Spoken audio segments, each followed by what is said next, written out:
எல்லாருக்கும் வணக்கம். என் பேரு டாக்டர் தீபஸ்ரீ. நான் வந்து ரேலா ஹாஸ்பிட்டல்ல வந்து இன்டர்வென்ஷனல் ரேடியாலஜிஸ்டா இருக்கேன்.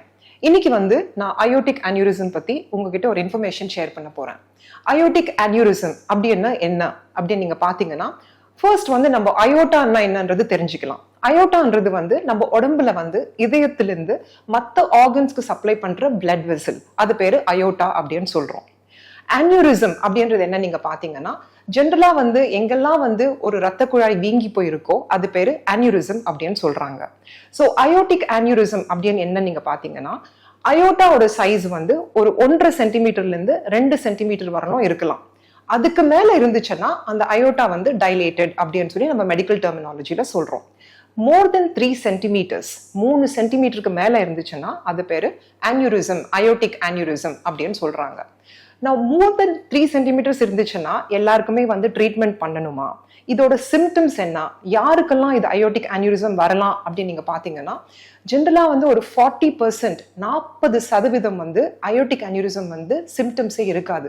நமக்குள்ள அயோட்டிக் அன்யூரிசம் இருக்கிறதே நிறைய பேருக்கு தெரியாது. இது வந்து ஒரு மாஸ்டர் ஹெல்த் செக்அப் பண்ணும் போதோ வேற ஏதோ ஒரு எக்ஸாமினேஷனுக்காக வந்து அல்ட்ராசவுண்ட் அப்டமன், நம்ம வயிற்றோட ஸ்கேன், அல்ட்ராசவுண்ட் ஸ்கேன் பண்ணா அதுலதான் வந்து கண்டுபிடிக்கிறாங்க அயோட்டிக் அன்யூரிசம். சில பேருக்கு வந்து சிம்டம்ஸ் இருக்கலாம். என்ன சிம்டம்ஸ் அப்படின்னு நீங்க பாத்தீங்கன்னா, சில பேருக்கு வந்து லைட்டா வயிற்று வலிக்கிறது, இல்லைன்னா வந்து நீங்க வந்து வயிற்று மேல வந்து ஒரு கை வைக்கும் போது வந்து ஒரு பல்சேஷன், ஏதோ வந்து அப்படியே வந்து பல்சடைல் மாஸ் அப்படின்னு சொல்றோம், அந்த மாதிரி ஒரு சென்சேஷன் இருந்தாலும் அயோட்டிக் அன்யூரிசம் இருக்கலாம்.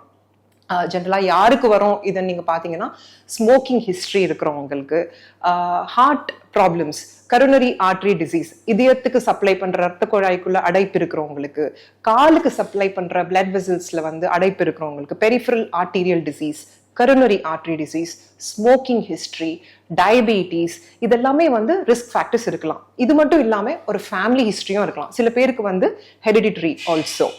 அண்ட் ஆண்களுக்கும் பெண்களுக்கும் நீங்க பாத்தீங்கன்னா, இந்த கண்டிஷன் வந்து ஆண்களுக்கு வந்து it is very common. The ratio is as high as 80:1 அப்படின்னு சொல்றாங்க. பெண்களுக்கு வந்து கொஞ்சம் risk is little less compared to men. இப்போ ட்ரீட்மெண்ட் ஆப்ஷன்ஸ் என்னன்னு பார்க்கலாம்.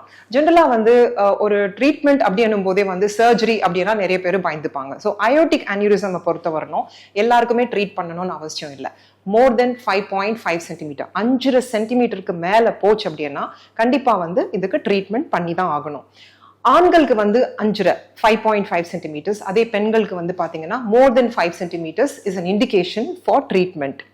எதுக்காக ட்ரீட் பண்ணணும்னு நீங்க பாத்தீங்கன்னா, ஜென்ரலா ஒரு 80% to 90% மார்டாலிட்டி நம்ம வந்து இந்த அயோட்டிக் அன்யூரிசம் சில பேருக்கு வந்து ஸ்பான்டேனியஸா வந்து ரப்சர் அப்படின்னு சொல்லுவாங்க. ரப்சர்னா என்னன்னு பாத்தீங்கன்னா, அது வெடிக்கும், இல்லைன்னா லீக் ஆகும்.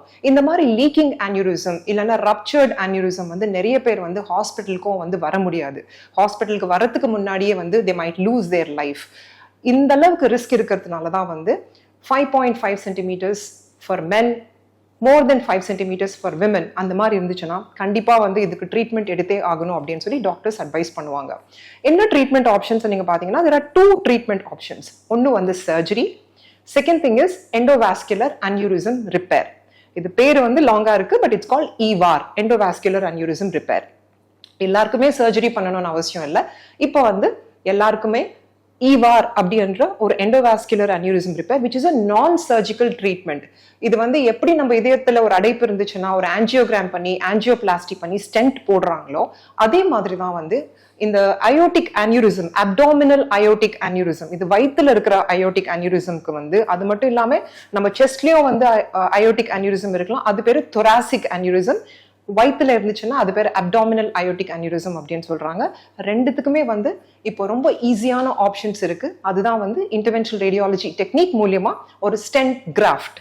அப்படின்னா ஒரு ஸ்டென்ட்டை வந்து அதுக்குள்ள வந்து நம்ம போடும்போது வந்து அது கம்ப்ளீட்டா வந்து சீல் ஆயிடும். அந்த சைஸும் வந்து we can get the right size by putting a stent in. So இதுதான் வந்து ட்ரீட்மெண்ட் ஆப்ஷன்.